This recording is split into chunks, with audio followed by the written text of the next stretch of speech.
Welcome to the SUBTA Sound, a podcast focused on the ever-growing community of innovators, entrepreneurs, thought leaders, and dedicated teams that are eager to scale their businesses and catalyze the subscription industry. We are the leading voice for the global subscription industry, and in each episode, we will take a deep dive into a specific subscription-related topic with a leading subject area expert.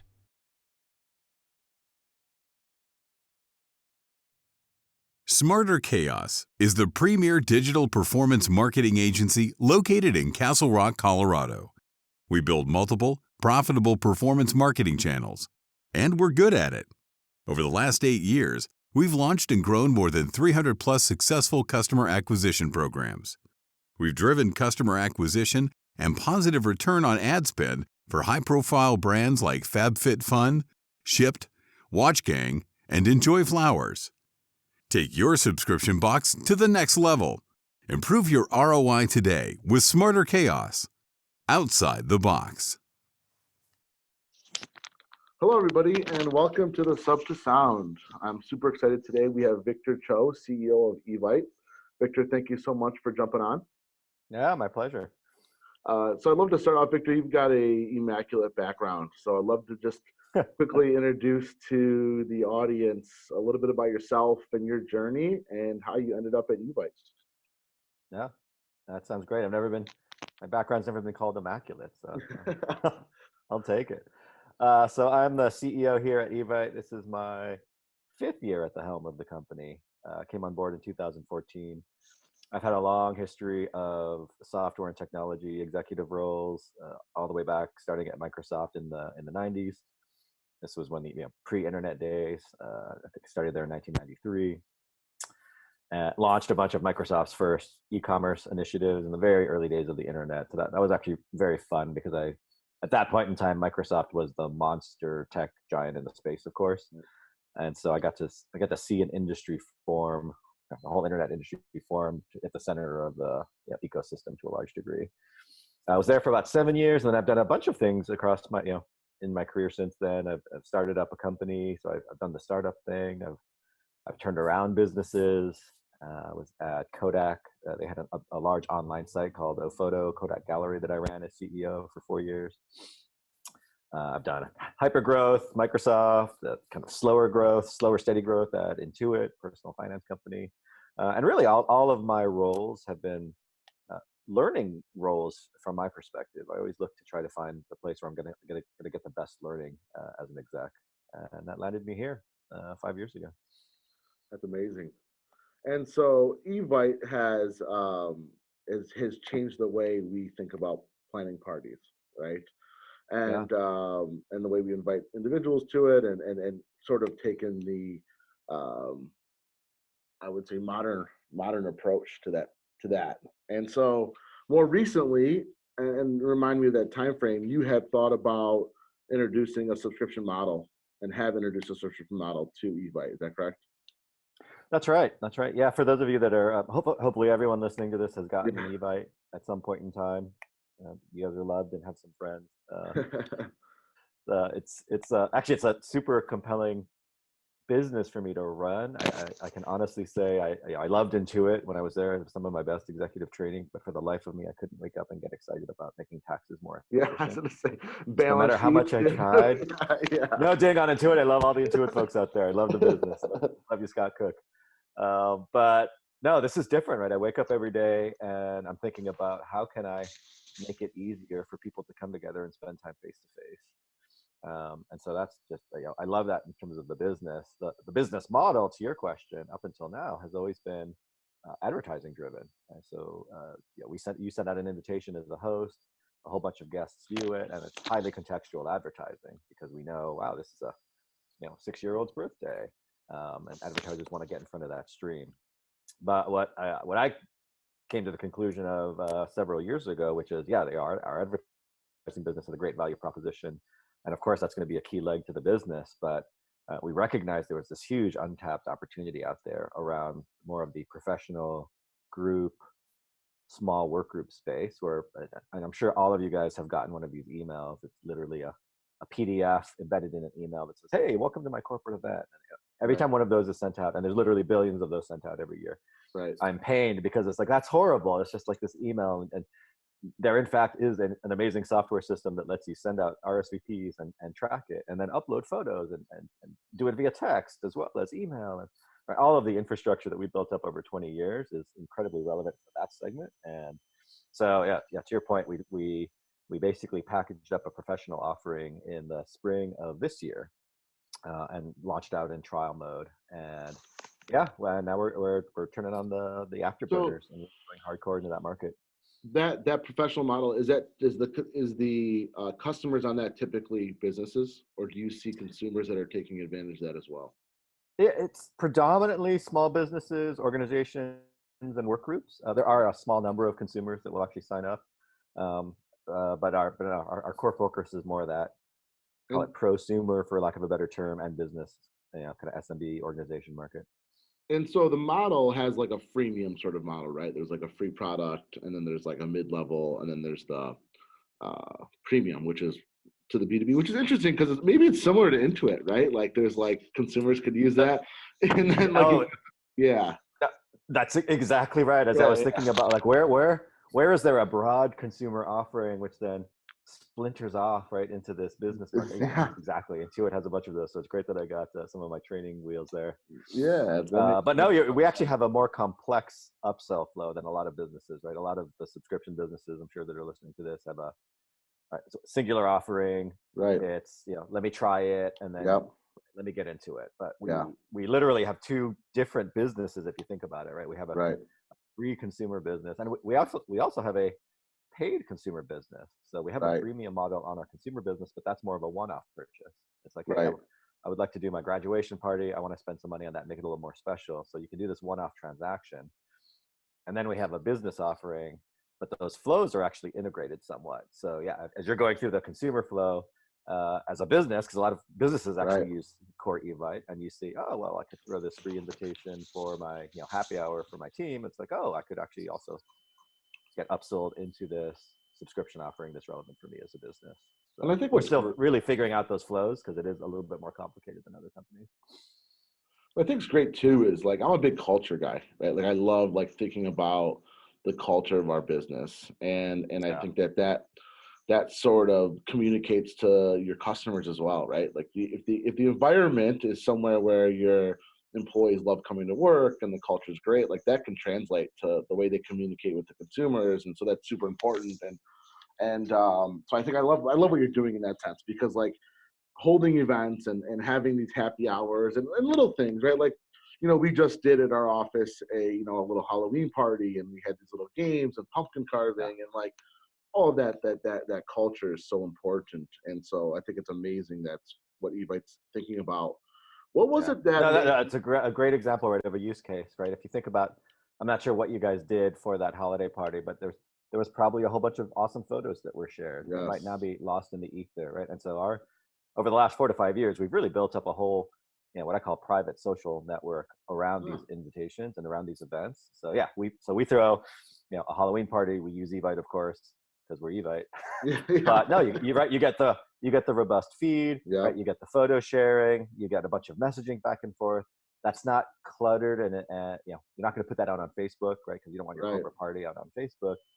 But what I love is that in the future, 10 years from now, that was kind of an important moment. That was kind of a cool high emotion moment for me. And so I'll be able to go back into Evite and relive that corporate party, which is, even though it was corporate, doesn't mean it's not emotionally powerful. So I completely agree. I think, literally every every team, I don't know, 50 or 100 folks, like they should be using this product to like ensure that those memories within that work environment are sustained over time. 100%.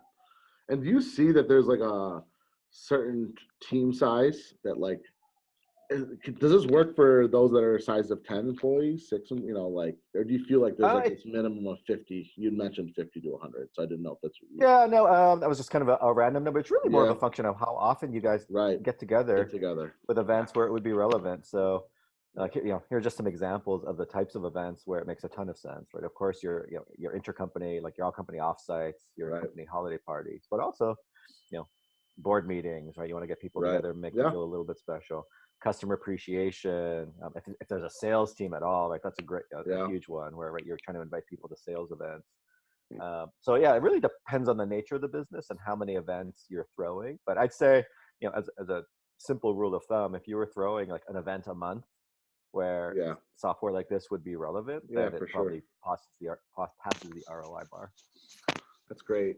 So in our SUBTA annual report, we had gathered that by 2023, 75% of e-commerce businesses would have a subscription model within their company.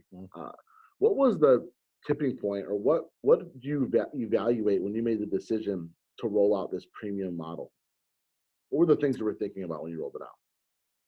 In terms of subscription versus not, or like because you didn't have a subscription model, right? And then you introduced this premium model. What was the due diligence, or what made you say, you know what, let's do this, or let's introduce this? That's actually a great question. So I've had a ton of subscription experience over my career. I actually launched some of the first subscription offerings at Microsoft.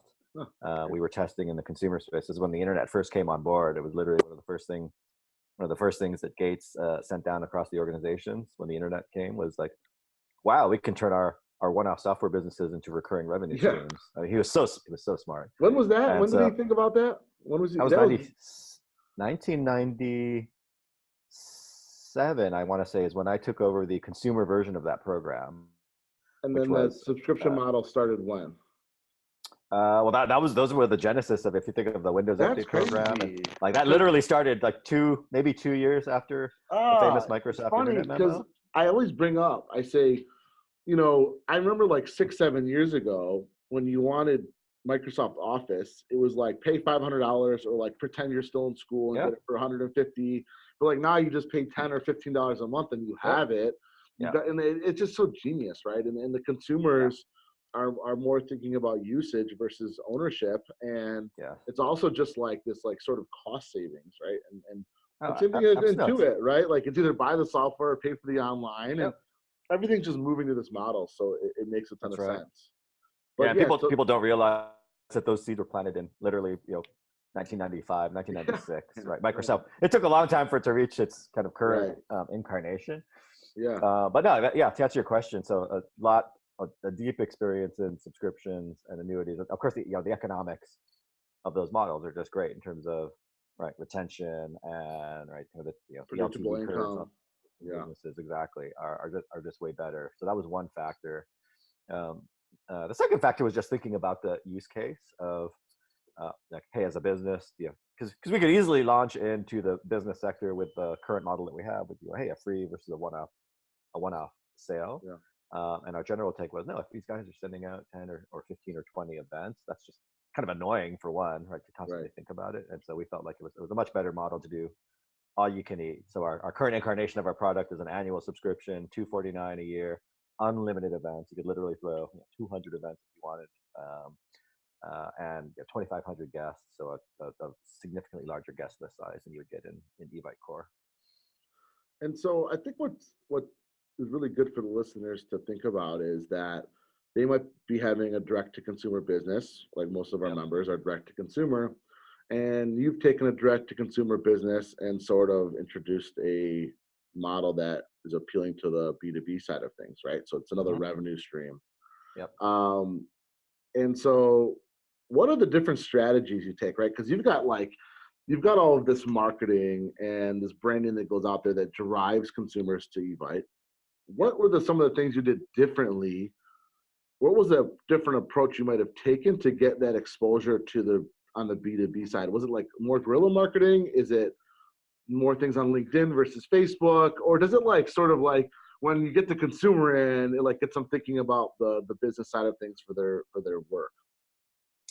Yeah, so we have the joy and the benefit of our consumer business being just an inherently viral, low marketing business. So Evite Core, we almost have no marketing budget. That's great. I get excited about Evite. I send it out to 20 or 30 people. They've been exposed to Evite. A lot of them sign up and they're like, oh, I didn't know I could send it. So it's a viral engine on the consumer side, which is awesome. So probably one of the biggest, and of course that's not the case on the business side necessarily. Like we are going to reach business consumers through Evites, but then that upsell flow from, hey, I'm going to a kid's birthday party and I would like Evite Pro. I mean, we'll use it to create awareness, but that's not, we don't think that's going to be the lion's share of the conversions. We actually think the lion's share of conversions will be building awareness in those targeted channels. And so, to answer your question, the big change is just the use of marketing. So we're doing a lot more online media testing, Facebook, Instagram, programmatic channels, right, online display, email, to find these pockets of positive acquisition that can lead into a fairly tight conversion funnel. So yeah, that's another difference. Our Pro product is a much more traditional subscription landing experience where you land as a couple of pages. We try to get you into the funnel versus this on the Evite side. You can go explore 4,000 templates and float around, and it's much more free form, much more exploratory. Because I wonder, like, I feel like on the B2B side for subscriptions, it's definitely a different approach, right? Because like you want to get this in front of like let's say HR or the head of the events team or like the CEO, right? Like, because it's probably harder to target them on, let's say, a Facebook ad, but maybe there's other approaches you're taking. And like I know, like Snack Nation, they're a subscription where they deliver the snacks, the healthy snacks to your office. And I think a big part of their approach was some of like the older tactics of like guerrilla marketing, which was like getting on the phone and calling and sending out sample boxes. And obviously that has to make sense based on the margins and the customer acquisition cost versus the LTV. But it sounds like, so you're still trying to identify like what that like recipe is to getting this in front of the right groups on the B2B side. Is that right? It is, yeah. It'll be a mix of paid acquisition, which we're experimenting with, turning on our scale. Because the beautiful thing is, we reach probably a third of the US with an invitation in the course of a year. And so you could have a party we don't want to carpet bomb everybody. What's that? You could have a huge US party and invite a third of the US to it. Yeah, it's amazing. That I think that would break our infrastructure. But with the right cross-sell marketing, we at least in our opinion, we can actually find at least a third of the target market if we can actually figure out the right targeting and segmentation within our own flows. The other thing that we've launched is a referral program. We just launched that last month. Great. So what does that look like? Clear to me that with our reach, because we reach 100 million people, every single admin meeting planner in the world is only 1 degree away socially from someone in our network. So right now we're offering a $50 incentive to basically say like, hey, do you know an admin where this might be relevant? Like, earn $50. Yeah. Right. Then send them this link. So that's just kind of turning on. Does the $50, have you tested like offering the $50 versus like the next 3 parties are planned on us, something like that? Have you seen? No, but that's a cool.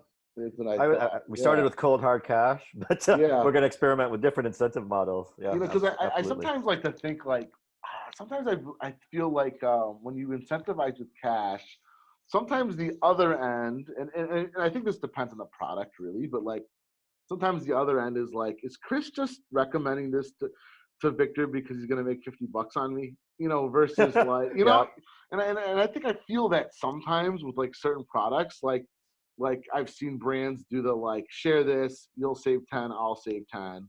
Right. Yeah. And then it's like, do they really want me to buy this because they love the product, or are they trying to make $10 on me? Right.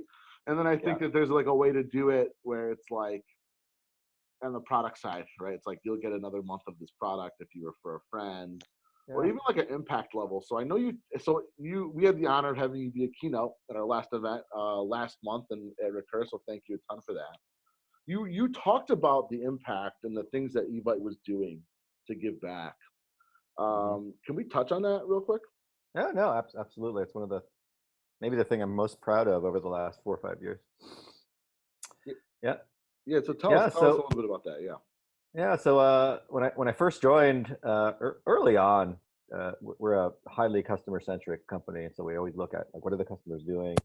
What are they doing that's like awkward, where we can solve it better by making the product better? And it was clear people were using Evite to raise money. They were throwing fundraising parties, but then they were hacking in the donation. It's like, hey, here's the link to PayPal. PayPal me the money. And right before this CEO role, I had spent about a year really thinking deeper about the nonprofit space and all of its challenges, and the ability and the pain of fundraising for nonprofits is just obscene. Like if anyone's ever worked in or with or has someone who has, it's this never-ending horrible treadmill. Yeah, and giving nothing back and asking for no, money. it's just horrible. And so I was super excited because I wanted to really help that side of the market. And so yeah, one of the first things we did was we went out and looked for a provider that could allow us to embed donations into every single invitation. That's amazing. In a way that we don't make money. So we pass on I wanted someone who would pass on all of the dollars to the charity other than the credit card fees. Because at least up until, at least at that point in time, and some people have, I think, followed our lead, I don't know, kind of taking the fees away. But back then, people were taking, 5, 6, 7% of the donations just to fund their platform. And I'm like, that's so lame. Like, this is for charity. Like, no, all the donation money should go to the fund, right? To the thing that people are raising money for. So yeah, we embedded within our flow in partnership with this awesome company, Pledgeling. If anybody needs to do donations. Pledgeling's awesome. Yeah, no, they're a great company. Yeah. We plug them into our infrastructure. So now anyone that creates an event in the bottom right corner, say, hey, would you consider using this event to raise money for some charity? And over the last 2+ years, we've raised $16-17 million now for just a long tail of nonprofits across the country. What I was gonna get at with that was like I wondered if there was like, and I always feel like this would be like the perfect world, right? So it's like, refer a friend and we're going to, help throw a party for, somebody that, I don't know, maybe in a country that like struggles with like having, right? Like it would be cool if like, and that'd be cool to me, right? It's like, hey, refer your friend and like, we're going to help this 16-year-old have like a sweet 16 at like. Yeah, that's a great idea. So I would love to test both of those. And then cool. I just love to get to people to, and I think that you start to get like that genuine promotion that's not like, I'm just doing this for the $50, right? Like, and look, that's just a message that us as entrepreneurs, we have to like just keep like trying to enforce and help promote. And I love the ability to impact and give back. But what you guys are doing, that's awesome. Thank you.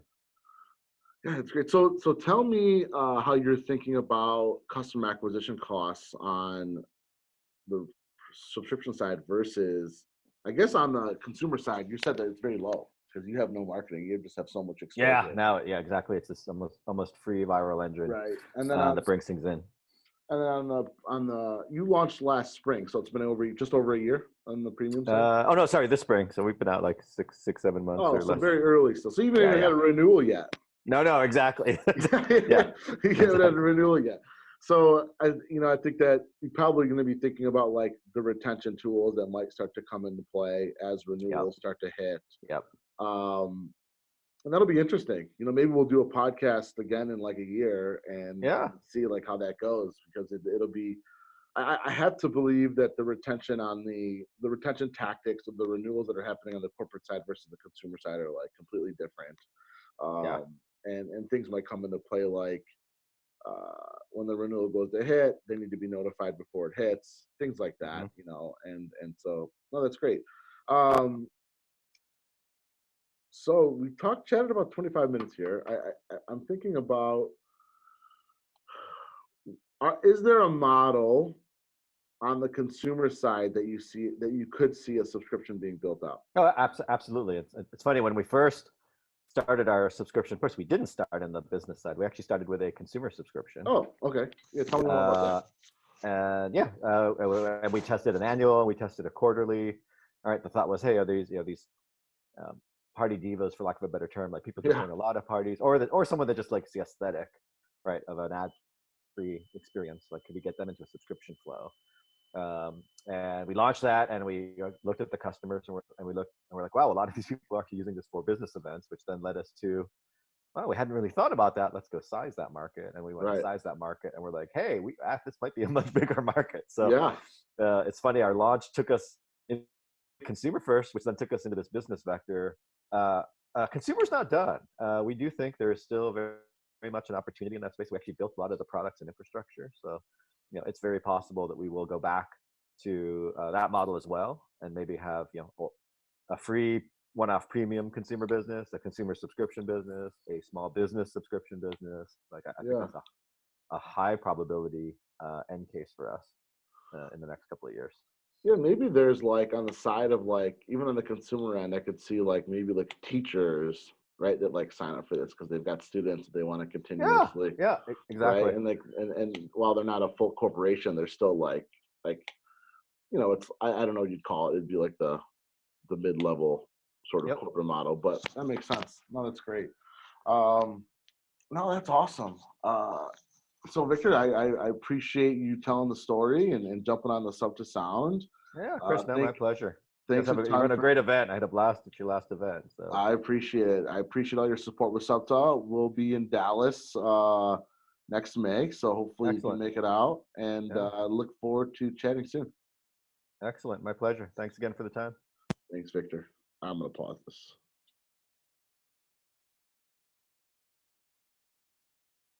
Knock, knock. Who's there? Boo. Boo-hoo. Aw, don't cry. Bulu's can build your subscription box program. Bulu. Awful jokes, awesome boxes since 2012. Email our founder to complain about the knock knock joke or to learn more about how Bulu builds subscription boxes for companies like Disney, BuzzFeed, and Crayola at paul@bulugroup.com. But don't tell him we gave you his email. That's paul@bulugroup.com. Email today. Twice. Email him twice today.